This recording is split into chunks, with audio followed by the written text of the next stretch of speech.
आपल्या शेतामध्ये टरबूज लागवड केलेली आहे. साधारण जे टरबूज आहे ते उन्हाळ्यातील या हिशोबाने शेतकरी लावत असतात, परंतु आपण पावसाळ्यात लागवड केलेली काय काय सांगणार या संदर्भात? नमस्कार, माझे नाव मिलिंद सदाशिव पाटील, राहणार कळगाव. सर, पावसाळ्याची लागवड करण्यामागचं हेच कारण आहे की भाव बऱ्यापैकी मिळतो. उन्हाळ्याची लागवड आपण ऐकली असेलच, काही विषय नाही, परंतु जी पावसाळ्याची लागवड असते त्या पावसाळ्या लागवडमध्ये 20 ते 22 रुपये भाव मी दरवर्षी घेत आलेलो आहे. यावर्षी लागवड जास्त आहेच, काही विषय नाही आहे. त्याच्यामुळे आता ते भाव किती राहतील काय राहतील ते काही अंदाज नाही, पण तरी परवडतं ते कापूस पिकापेक्षा. कापूस झाला, सोयाबीन झाला, त्याच्यात काही राहत नाही शेतकऱ्याला. कधीपासून सुरुवात करता आपण माशा? मी उन्हाळ्यापासून मशागत पूर्ण तयारी करून ठेवतो, मल्चिंग वगैरे टाकून, बेड वगैरे पाडून.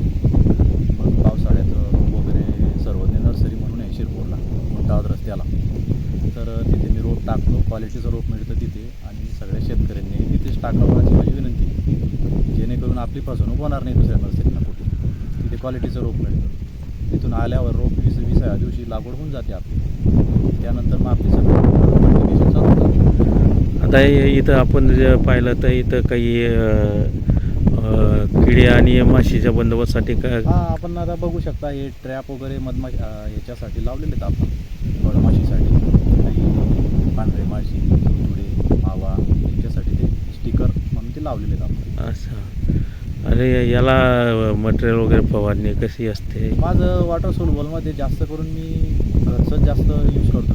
मूत्र झालं, तुमचं ताक, दूध, मस्त टेप वगैरे, म्हणजे सगळ्या प्रकारचे हे करून मी स्लरी वगैरे जास्त वापरतो. आणि प्रोटेक कंपनीचं थोडं वापरतो मी, त्यांचं चांगलं आहे, रिझल्ट चांगला आहे प्रोटेक कंपनीचा, तर मी वापरतो. म्हणजे रासायनिक खतांपेक्षा इतर यांवर जास्त आपण भर देत हो असतो. हो हो हो. अच्छा.